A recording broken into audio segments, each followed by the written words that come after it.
আসসালামু আলাইকুম ওয়া রাহমাতুল্লাহ।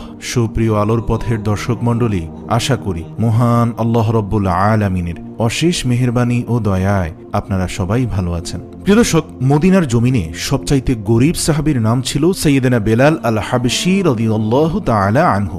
রাসূলুল্লাহ সাল্লাল্লাহু আলাইহি ওয়াসাল্লাম এর খাস মুয়াজ্জিন ছিলেন। তিনি ইথিওপিয়া থেকে ইসলামের সুশীতল ছোঁয়ায় এসে মদিনায় রাসূল সাল্লাল্লাহু আলাইহি ওয়াসাল্লামের হাতে হাত রেখে কালেমা পড়ে মুসলমান হয়েছেন।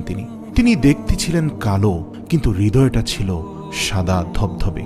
তিনি ছিলেন মদিনার সবচাইতে গরীব সাহাবী। শুধুমাত্র লজ্জাস্থান ঢাকার মতো একটা লুঙ্গি ছিল তার, এছাড়া দুনিয়াতে তার কিছুই ছিল না। ওই বেলাল রাদিয়াল্লাহুকে ডেকে রাসূল সাল্লাল্লাহু আলাইহি ওয়াসাল্লাম বললেন, ও বেলাল, তুমি আল্লাহর রাস্তায় দান করো।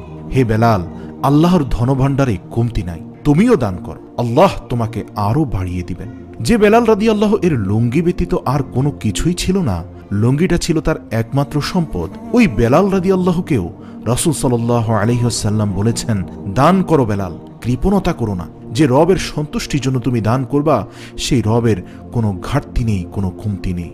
গোটা বিশ্বের সবাই সকল চাহিদা পূরণ করে দিল, যার যত চাহিদা সবার সব চাহিদা পূরণ করলেও আমার আল্লাহর ধনভাণ্ডারে 1 ইঞ্চিও কমবে না। এই জন্য মুত্তাকিদের প্রথম বৈশিষ্ট্য, সুখে দুঃখে সব সময় আল্লাহর খুশির জন্য দান করে। দান করলে আল্লাহ বাড়িয়ে দিবেন। প্রিয় দর্শক, আল্লাহর রাস্তায় দানের দৃষ্টান্ত চারা গাছের মতো। যে চারা গাছ রোপণ করে দিলে সেখান থেকে শীষ গজায় 7টা, ওই 7টা শীষের প্রতিটা শীষ থেকে জন্মায় শত শত শস্যদানা, অর্থাৎ শত শত শস্যদানা জন্মায়। আপনি 1 টাকা দান করলে আল্লাহ সেটা 700 গুণ, 100 গুণ থেকে 700 গুণ পর্যন্ত বাড়িয়ে দেবেন। সুবহানাল্লাহ! আল্লাহর প্রাচুর্যতায় কোনো কমতি নেই, আল্লাহর ভাণ্ডারে কোনো ঘাটতি নেই। এই জন্য বেশি বেশি দান করতে হবে। দিলে নতুন করে আসবে, আর না দিলে আসে না, উল্টো আরো কমে যায়। আল্লাহ বলেন, হে বনি আদম, দান করো, তুমি দান করলে আমিও দেব। সুবহানাল্লাহ! অনেকে আমরা ধরে রাখি দেখে নতুন কিছু আসে না। আপনার হাতে 5 কেজির একটা বস্তা, এই ধরে রাখলে আরেকটা নিতে পারবেন? এইটা রেখে দিলেই তো 10 কেজির আরেকটা ধরতে পারবেন। 5 কেজির ওইটা দান করে দেন, 20 কেজির আরেকটা আসবে। 20 কেজির ওইটা দান করে দেন, 40 কেজির আসবে। আর 5 কেজি ধরে রাখলে নতুন কিছু আসবে না, জীবনভর 5 কেজি ধরে রাখা হবে, আর দুর্ভাগ্যক্রমে ফুটো হয়ে 5 কেজি থেকে কমতে থাকবে। হে বনি আদম, দান করো, তুমি দান করলে আমিও দেব। সুবহানাল্লাহ! তবে এই দানটা গোপনে হলে উত্তম। প্রকাশ্যে দান করলেও আল্লাহ কবুল করেন, প্রকাশ্যে দান করা জায়েজ, কিন্তু আল্লাহ বেশি খুশি হন গোপন দান করলে। আল্লাহ তাআলার রাগ আর ক্রোধ যদি আপনার উপর থেকে থাকে, গোপন দান আল্লাহর রাগ আর ক্রোধকে কমিয়ে দেয়। সুবহানাল্লাহ!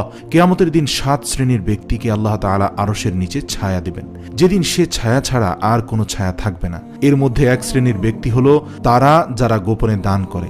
সেটা কত গোপনে? হাদিসে আছে, দান এমনভাবে করো যেন তোমার ডান হাতের দান বাম হাত টের না পায়। সুবহানাল্লাহ! তার মানে হচ্ছে অনেক গোপনে দান করতে হবে। আর এই গোপন দান করলে আল্লাহ খুশি হয়ে যায়, আল্লাহর ক্রোধ কমে যায়। প্রিয় দর্শক, যারা দুনিয়ার বুকে সচ্ছল এবং অসচ্ছল অবস্থায় দান করে, কিয়ামতের দিন আমলনামা দেখে তারা অবাক হয়ে যাবে, বলবে, আল্লাহ, এত ভালো কাজ আমি দুনিয়ায় করি নাই, হয়তো এটা আমার আমলনামা নয়, ফেরেশতারা ভুল করে অন্যের আমলনামা আমার হাতে দিয়ে দিয়েছে। তখন আল্লাহ বলবেন, না, আমার ফেরেশতারা ভুল করে না, তোমার আমল নামাই তোমার হাতে পৌঁছেছে। দানকারী বলবে, আল্লাহ, এত ভালো কাজ তো আমি করি নাই, এমনিতেই জীবনভর পাপ কাজের বদলতে আমি এখন খুবই দুশ্চিন্তাগ্রস্ত, কি করে হলো এত বড় আমলের পাহাড়? আল্লাহ বলবে, ওই যে আমার খুশির জন্য, আমার ভালোবাসায় দুনিয়ার বুকে তুমি যে দান করেছ, সেই দানের সওয়াবটাকে পাহাড় পরিমাণে বৃদ্ধি করে আমি আল্লাহ নিজ দায়িত্বে তোমার আমল নামায় ঢুকিয়ে দিয়েছি। সুবহানাল্লাহ! সহিহ বুখারীর বর্ণনা, তোমরা যেভাবে তোমাদের গাভীর বাছুর পালন করো, পেলে পুষে বড় করো, তোমার ওই ছোট্ট দান, ওই দানটা যেহেতু আমার খুশির জন্য দিয়েছিলে, ওইটাকে আমি ঠিক সেভাবেই লালন পালন করি, সেটাকে পেলে পুষে অনেক বড় করে উহুদ পাহাড় পরিমাণ করে তারপরে তোমার আমল নামায় উঠিয়ে দিয়েছি। সুবহানাল্লাহ! তাহলে মুত্তাকি বান্দার প্রথম গুণ, তারা দান করে। সর্ব অবস্থায় দান করতে হবে। সুখের সময় করব, দুঃখের সময়ও করব। সুখের সময় যদি আমি বছরে 10,000 টাকা দান করি, দুঃখের সময় আমি অন্তত 10 টাকাও তো দিতে পারবো। অর্থাৎ কষ্টের সময় আমরা অল্প দিব, কিন্তু দেয়ার ধারাবাহিকতাটা আমরা চালিয়ে যাব। এই জন্য আল্লাহ তাআলা বলেন, আমার মুত্তাকি বান্দাদের প্রথম বৈশিষ্ট্য সুখে দুঃখে, সচ্ছল কিংবা অসচ্ছল, যে কোনো অবস্থায় থাকুক না কেন তারা আমার রাস্তায় দান করে। তার মানে আপনি যদি নিজেকে মুত্তাকি হিসাবে প্রতিষ্ঠিত করতে চান, তাহলে দান করার ধারাবাহিকতাটা অব্যাহত রাখতে হবে। একটা সময় ভালো যাচ্ছে, আমরা তখন বেশি করে দিচ্ছি, আবার সময় খারাপ যাচ্ছে, কম করে দিব, কিন্তু সব সময় ধারাবাহিকভাবে দেব। কেউ এসে আপনার কাছে চাচ্ছে, তখন যে আপনি দিতে পারতেছেন, এই তৌফিকটা দিল কে বলুন তো? নিঃসন্দেহে মহান আল্লাহ রব্বুল আলামিনে আমাদের দান করার তৌফিক দান করেন।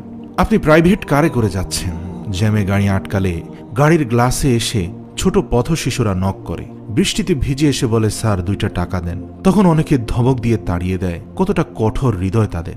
গাড়ির গ্লাসটা খুলে ফেলুন, আপনার অন্তরটা আল্লাহ খুলে দেবে। পকেটে হাত দিয়ে 20, 50, 100 টাকা দান করে দিন।